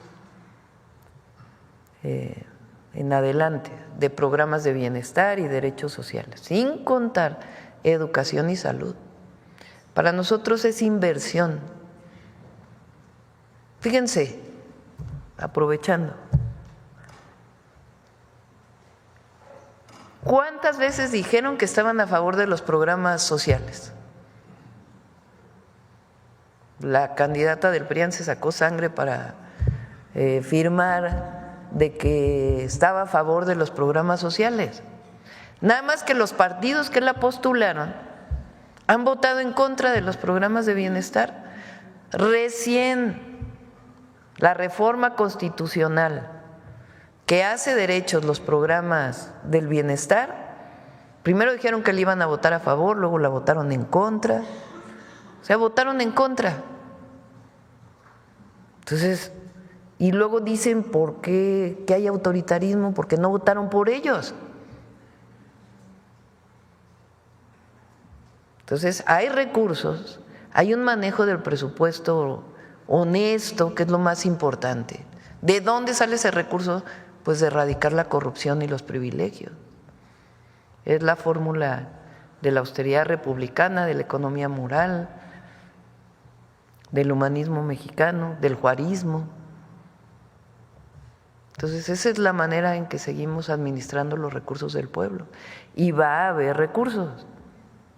Y fíjense, además, este año disminuimos el déficit respecto al año anterior. Y va a haber recursos para los derechos y va a haber recursos para obras públicas. En abril, este periodo es todavía de realización de estudios, el primer trimestre, pero en abril inicia la construcción de todos los trenes. Y hay recursos para carreteras y hay recursos para obras de agua, pues es solamente administrar adecuadamente los recursos del pueblo. Gracias, feliz año para todas y todos. Gracias.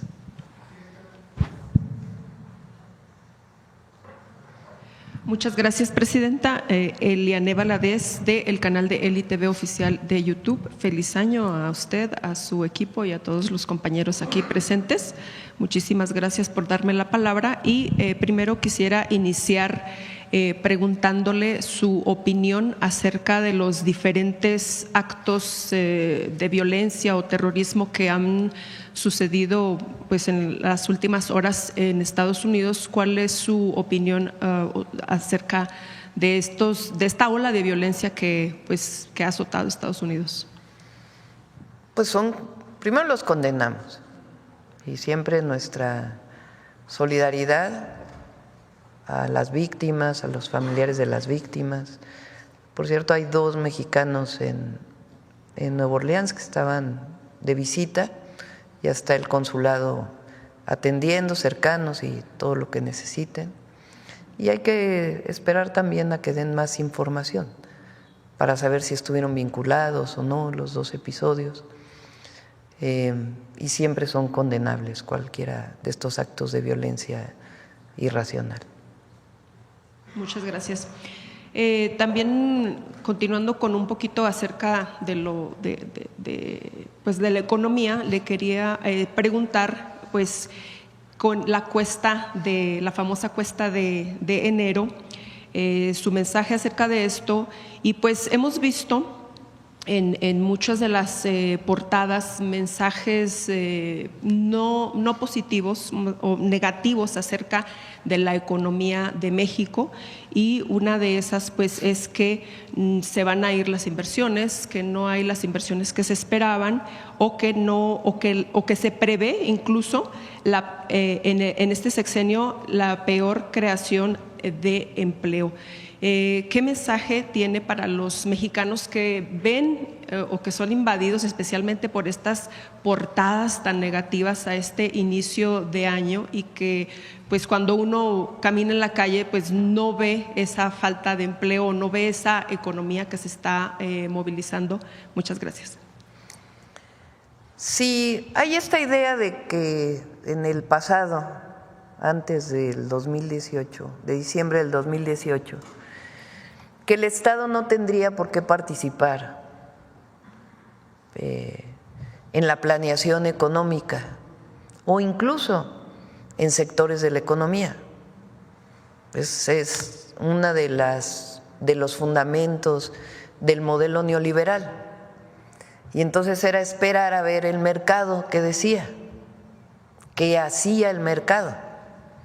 Lo único que había que hacer era cada vez desregular más para que el mercado hiciera su propio trabajo.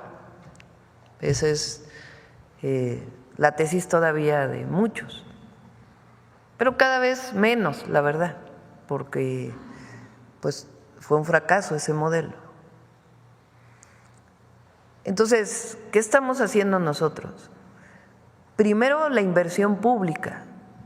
Y la inversión pública tiene que ver también con los programas y los derechos sociales, porque no consideramos el apoyo a las mujeres como un gasto, sino es una inversión que además distribuye recursos, y esa distribución de recursos pues genera mercado, y al generar mercado pues evidentemente genera mayor producción. Entonces estamos hablando de 800,000 millones de pesos que van a ser distribuidos a todo el pueblo de México. Entonces, esa es una inversión. La segunda es la inversión pública en carreteras, en obras de agua potable, en trenes, en vivienda. La inversión pública en vivienda va a generar alrededor de 600,000 empleos. Se estima que por una casa que se construya se generan de manera directa 4 empleos y de manera indirecta por lo menos el doble. Entonces la inversión en vivienda este año, ya estamos en 2025, este año, pues va a generar empleos muy importantes. Entonces hay una participación, hay una decisión de participar en inversión pública. Además va a haber inversión en generación eléctrica, va a haber inversión en Pemex y además estamos planteando diversas formas de inversión mixta junto con la iniciativa privada. Y además el Plan México, que da incentivos y orienta la inversión privada vinculada con estas obras de infraestructura para poder potenciar la relocalización de las empresas, que por más proteccionismo que vaya a venir por parte del gobierno de Estados Unidos con la administración Trump, de todas maneras requieren de México. Y además nosotros vamos a seguir convenciendo y trabajando para el reconocimiento del tratado comercial. Pero de todas maneras, el vínculo económico es muy importante entre México y Estados Unidos. Y nosotros estamos haciendo un programa de sustitución de importaciones, particularmente de Asia, para que en México se produzca lo que hoy importamos. Entonces, eso nos hace ser muy optimistas en lo que va a ocurrir en México este año. Y además porque los mexicanos y mexicanas somos de primera. No hay pueblo más trabajador que el pueblo de México. Entonces nos va a ir bien.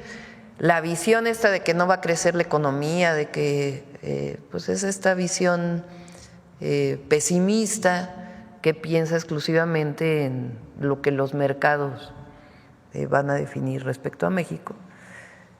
Y la verdad que hay una muy buena opinión de México en todo el mundo, Vean la alegría a mí que me dio de ver lleno Acapulco. Ya lo vamos a presentar, el nivel de ocupación hotelera de Acapulco, mucha solidaridad con Acapulco, la verdad, es muy bueno, y en otros lugares de México. Entonces el turismo va a seguir, el Tren Maya pues ya poco a poco va a ir todavía teniendo… por cierto, hay fotos ahí del Tren Maya, a ver si lo… Vamos a invitar también de nuevo que presenten el resultado de estas ofertas que se hicieron en el Tren Maya en diciembre. Fue todo un éxito y va a seguir aumentando el turismo en nuestro país. Entonces es optimista Lo planteó la Secretaría de Hacienda, si mal no recuerdo, es 2.3%. Adelante. Ahí hay unas fotos en las redes del tren, a ver si las encuentran. Gracias, buenos días, Presidenta. Alberto Marroquín Espinosa, de JF Informa desde Cancún, frecuenciacat.com y esahora.am desde Querétaro. Presidenta, ahorita que habla del presupuesto, de todo lo que se va a hacer este año, estaba recordando lo que dijo Vicente Fox cuando él era presidente electo, cuando él comentaba que ya manifestaba su sumisión incluso a los gobiernos priistas y anticipaba el fracaso de su gobierno antes de iniciar. Comentaba que había un presupuesto raquítico, que no era fácil de hacer mucho con tan poco recurso, que había una carga acumulada de pensiones y jubilaciones, sueldos y salarios de la burocracia, pago de intereses de la deuda, todo eso comentaba, ¿no? ¿Quién decía eso? Fox, ¿Cuándo? Cuando era presidente electo, todavía ni era presidente constitucional, y ya estaba diciendo que pues no iba a poder hacer nada, ¿no? De hecho, eso lo sacó el presidente Andrés Manuel López Obrador el año pasado, el 27 de marzo. O sea, aquí sacó el video de Fox hablando al respecto. Y Fox tuvo, y Calderón, los mayores ingresos de excedentes petroleros de la historia. 2003, México llegó a producir 3.4 millones de barriles de petróleo, que por cierto se acabaron Cantarell, producto de esa sobreexplotación. El barril de petróleo estaba sobre $90 el barril, llegó a estar a $100 el barril con Calderón. Es decir, excedentes petroleros de hasta 400,000 millones. Bueno, voy a revisar bien el dato, pero excedentes petroleros históricos. Y repito de nuevo, ¿qué obra recuerda de Fox? No ¿Qué obra recuerdan de Calderón? Bueno, ese sí, media barra de la refinería. ¿En qué se gastaron ese recurso? O sea, porque eran momentos de mucho ingreso para el país. Efectivamente, por eso era recordar lo que él decía, el presidente, bueno, era presidente electo todavía. No, y luego aparte la traición a la democracia. Sí. O sea, llegó con con la idea, pues el pueblo de México votó por Fox pensando que iba a haber un cambio. Y supuestamente llegó la transición a la democracia y por primera vez no ganó el partido de Estado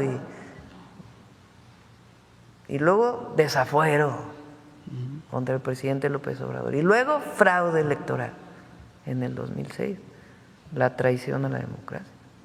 Efectivamente. Bueno, Presidenta, y en materia de seguridad, ahora que comentaba el año pasado, el 30 de diciembre, sobre que va a haber esta reunión histórica con los presidentes municipales y gobernadores del país, hay un tema también que sería importante de tocar, el tema de la seguridad de las policías municipales, porque de acuerdo a estándares internacionales, las policías municipales en su gran mayoría no tienen el número de policías que deberían de tener en materia de seguridad. Entonces eso como que hace también que la Guardia Nacional se tenga que desviar un poquito o atenderlos o reforzarlos a veces a los municipios. ¿Cómo se va a plantear ese tema en la próxima reunión de seguridad? O si lo tiene contemplado, Presidenta, hablar sobre ese tema de seguridad con los presidentes municipales. Sí, no se va a tocar el tema de seguridad, vamos a hablar esencialmente de infraestructura y del nuevo esquema del país. Es muy importante lo que plantearon aquí Adelfo y Ariadna.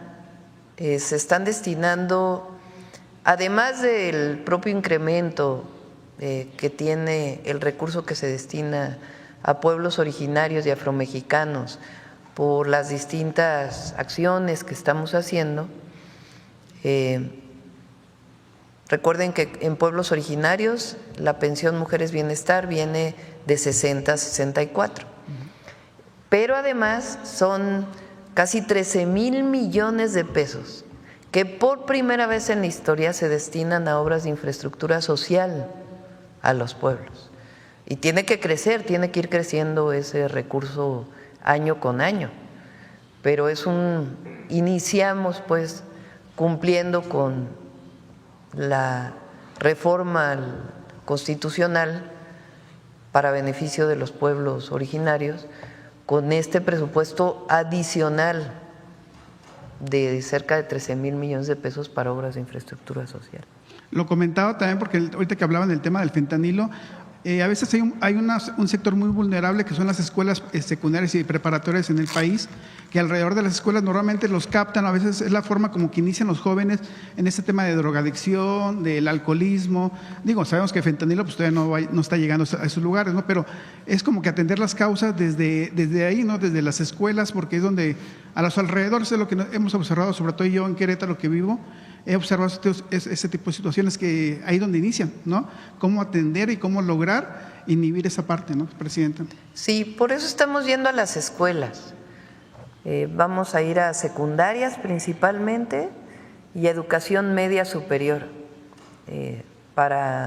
además de la campaña de aire, se llama, que va a ir en la televisión, en las redes sociales, y las guías que se presentan a maestros, maestras, a padres de familia y a las y los niños y jóvenes, para evitar que se acerquen a las drogas, a cualquiera de estas, pero en particular al fentanilo, porque en general no hay retorno. Una vez que se consume esta droga es tan adictiva que no tiene retorno y son falsas salidas para los jóvenes. Entonces, lo vamos a hacer principalmente en escuelas. Muchas gracias, Presidenta. Gracias. A ver, ya son 9:05, vamos a ver atrás a Basta y luego aquí y ya terminamos. Gracias. Muy buenos días a todos y a todas. Juan Hernández de Diario Basta, del Grupo Cantón.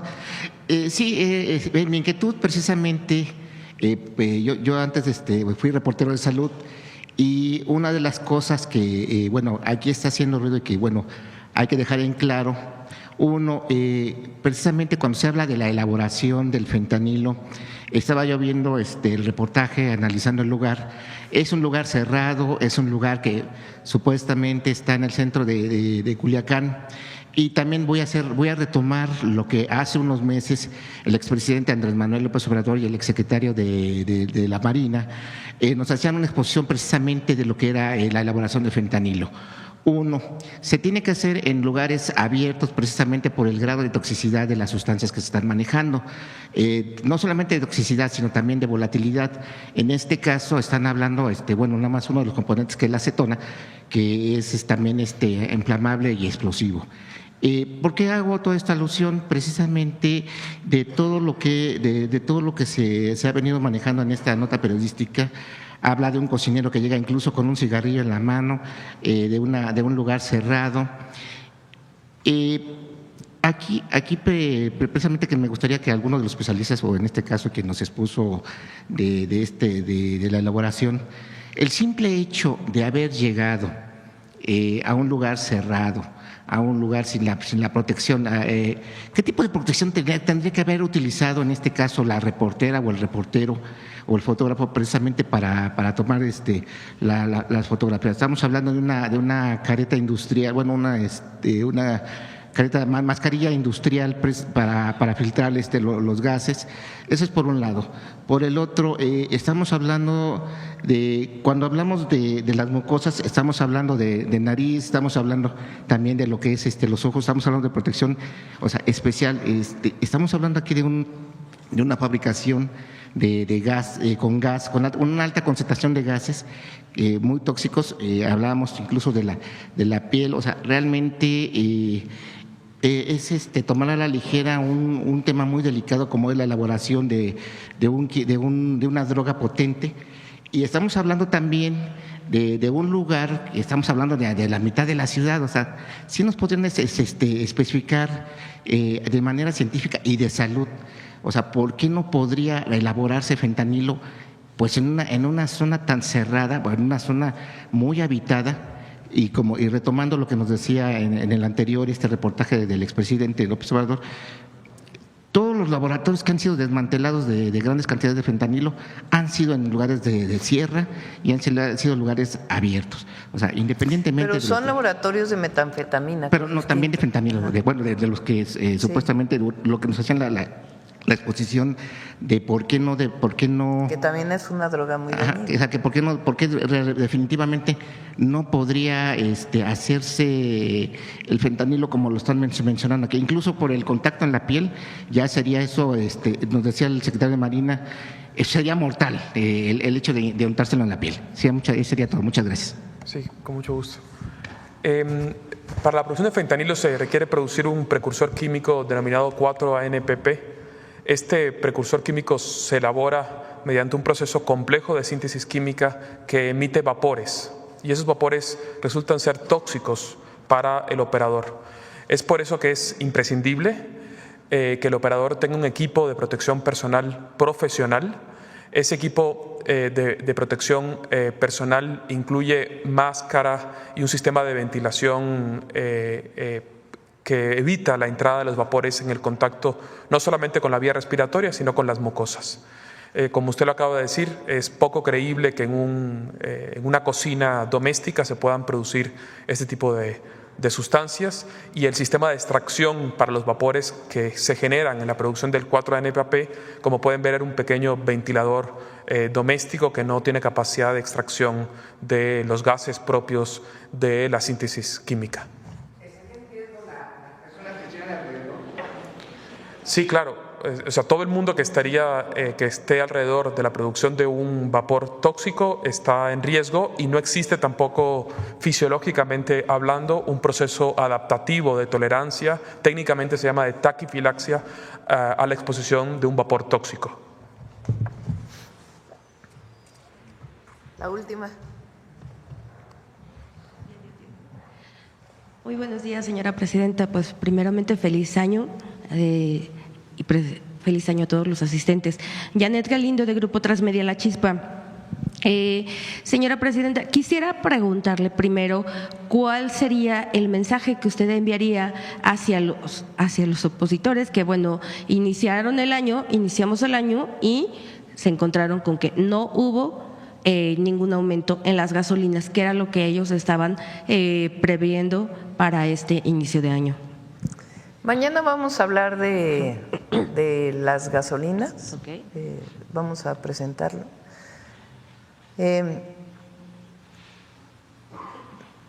No tienen nada de fundamento las críticas que hacen. Por eso les digo, en vez de… ¿Por qué no inician un proceso de autocrítica?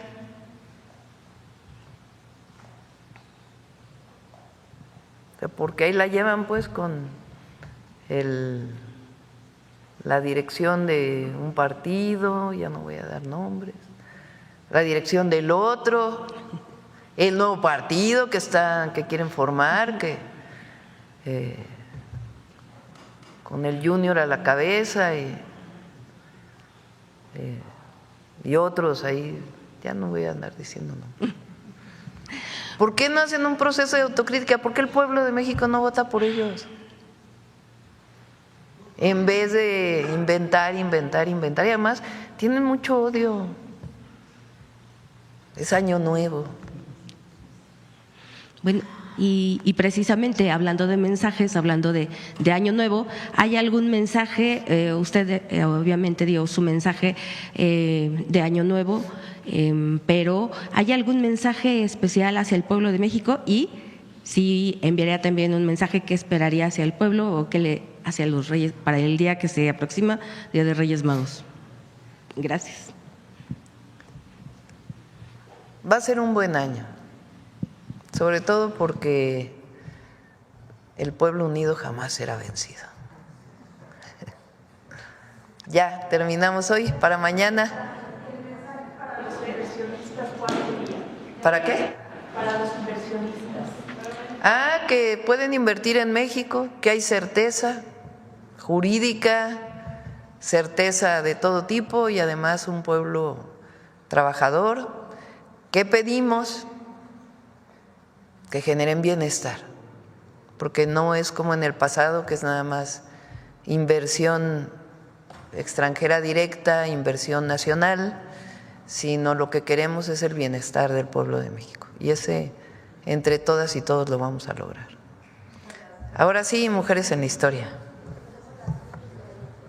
Ahí está. Pero hay unas donde se ve el tren, a ver si...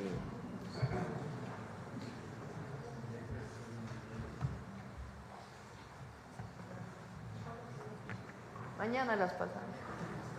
Adelante. Tenga un excelente año. Gracias. Buenos días, feliz año a todas y a todos.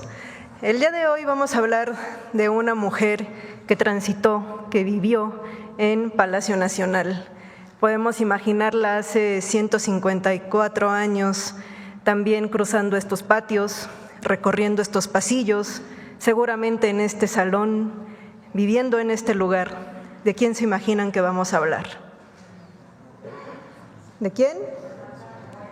Exactamente, Margarita Maza Parada. La oaxaqueña Margarita Maza Parada murió un día como hoy, en 2 de enero de 1871, pero no falleció aquí en Palacio. Justo por las condiciones de frío que sentimos en este momento, el médico le recomendó que para que no afectara más a su salud, fuera a una casa de descanso que tenía la familia en ese momento en San Cosme, considerada ya como fuera de la capital, y ella fallece en este lugar. Conozcamos más sobre esta importante mujer en las transformaciones de nuestro país. Ella fue Margarita Maza Parada. Margarita Maza Parada nació en la ciudad de Oaxaca el 28 de marzo de 1826. A los 17 años se casó con el abogado zapoteco Benito Juárez. Desde ese momento, no solo compartió la vida familiar con su esposo, sino también las ideas liberales y republicanas. Fue su compañera solidaria y además una importante colaboradora. Así ocurrió cuando, víctima de la persecución de Antonio López de Santa Anna, Benito Juárez fue desterrado del país y se refugió en Nueva Orleans. Entonces, Margarita mantuvo a sus hijos tejiendo ropa y atendiendo un expendio de pan en Etla, al mismo tiempo que enviaba información y recursos a su marido.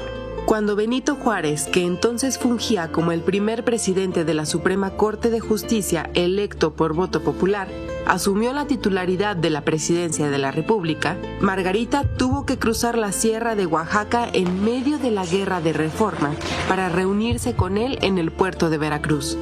La intervención francesa y el establecimiento del Segundo Imperio impusieron nuevos desafíos a la familia Juárez Maza. Margarita se puso al frente de un comité encargado de conseguir los suministros necesarios para los hospitales de sangre del Ejército de Oriente, con el apoyo de otras mujeres.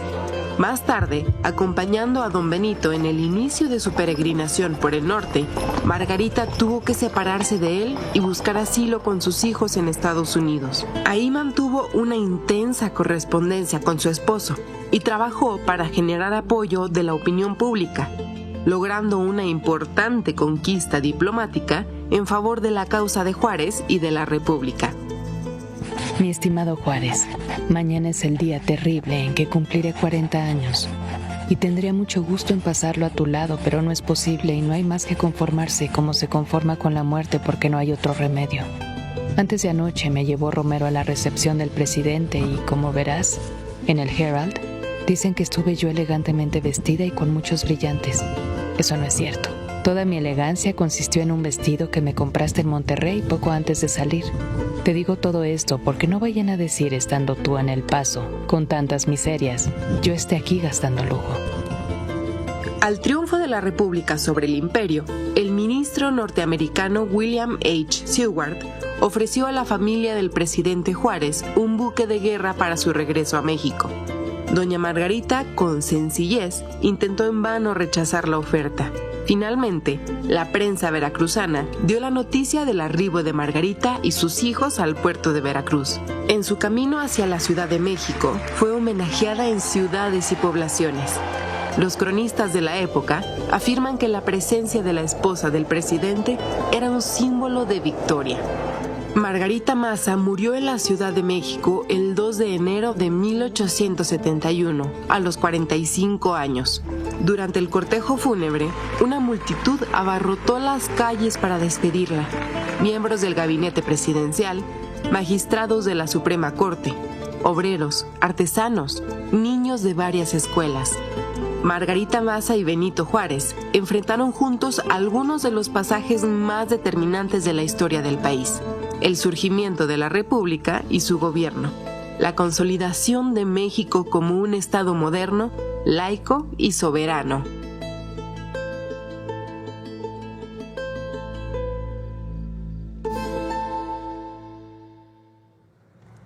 Así es, a Margarita le tocó vivir, pues básicamente los procesos convulsos del siglo XIX de nuestro país.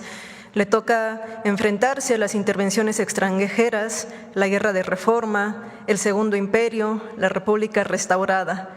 Ella muere a los 44 años de edad, casi cumplía los 45, nace un 28 de marzo de 1826, es decir, que el siguiente año estaremos conmemorando el bicentenario del natalicio de Margarita Maza Parada. Por lo tanto, va a ser un muy buen momento para que recuperemos su historia, que como podemos dar cuenta, no solamente fue la compañera de Juárez, sino podemos incluso pensar en ella como una mujer diplomática. Su presencia en Estados Unidos da el reconocimiento de este gobierno cuando estaba el Segundo Imperio. Además, le toca vivir las vicisitudes de una mujer mexicana enfrentándose a estas guerras, como las pérdidas de sus hijos por el frío en Nueva York mientras estaba en el exilio. Es muy recomendable que leamos la correspondencia que mantuvo con Benito Juárez. Podemos dar cuenta de sus pensamientos, de sus sentimientos y sobre todo de ese dolor también como mujer, como madre, pues al enfrentar la pérdida de sus hijos. Los funerales también tuvieron como característica la forma en la que ella vivió, con sencillez, muy modesta. El funeral se lleva a cabo en Serapio Rendón, la calle, en San Cosme, es decir, pese a que era mujer de Estado, su funeral se da de una manera muy sencilla y bueno, y actualmente sus restos descansan en el actual Museo Panteón de San Fernando, donde les digo, seguramente el siguiente año habrá importantes conmemoraciones por el bicentenario de su natalicio. Les deseo otra vez que tengan todos excelente año 2025. Gracias. Feliz año a todos y todas. Nos vemos mañana. Buen día.